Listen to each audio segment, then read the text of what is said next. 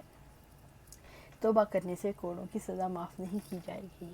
توبہ کے بعد گواہی بھی مانی جائے گی اور فسق بھی اٹھ جائے گا۔ اس کی صراحت علماء سلف سے موجود ہے۔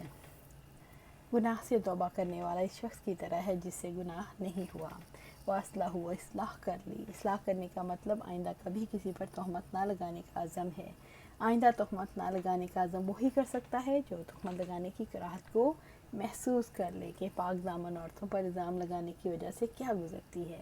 اصلاح کرنے کا مطلب شعور کی اصلاح ہے۔ اگر بہتان درازی کرنے والا توبہ کر کے اپنی اصلاح کر لے اور برائی کی بجائے بھلائی کو وتیرہ بنا لے تو اس کا فسق زائل ہو جائے گا اور صحیح مذہب ہے کہ اس کی شہادت بھی قبول ہوگی، کیونکہ جو کوئی توبہ کر کے اللہ کی طرف رجوع کرتا ہے تو اللہ تعالیٰ بخشنے والا اور نہایت مہربان ہے اور تمام گناہوں کو بخش دیتا ہے۔ فَإِنَّ اللَّهَ غَفُورٌ، بلا شبہ اللہ بے حد بخشنے والا، اللہ توبہ کے بعد بخشش دیتا ہے، رحیم نہایت رحم والا ہے، وہ ان پر رحم کرتا ہے اور انہیں اتنے بڑے گناہ پر توبہ کرنے کے بعد اب نہیں دیتا۔ اللہ سبحانہ تعالیٰ سے دعا ہے کہ ہم اپنے آپ کو ہر برائی سے بچا کر رکھیں، اللہ کی پناہ میں دیں۔ اللہ سبحانہ تعالیٰ سے دعا ہے کہ ہمیں فحش سے بچائے، ہمیں زنا کے قریب جانے سے بچائے، ایسی محفل، ایسی نظر، ایسی بدکار نظر دیکھنے سے دور رکھے، ہمیں اپنے حفظ و امان میں رکھے، ہمیں ایسی محفلوں سے بچائے، ایسی چیزوں سے بچائے جو ہمیں فحش کی طرف لے کے جائیں۔ اللہ سبحانہ تعالیٰ ہمیں قرآن و سنت پر عمل کرنے کی توفیق دے اور اس پر جمع دے۔ آمین یا رب العالمین۔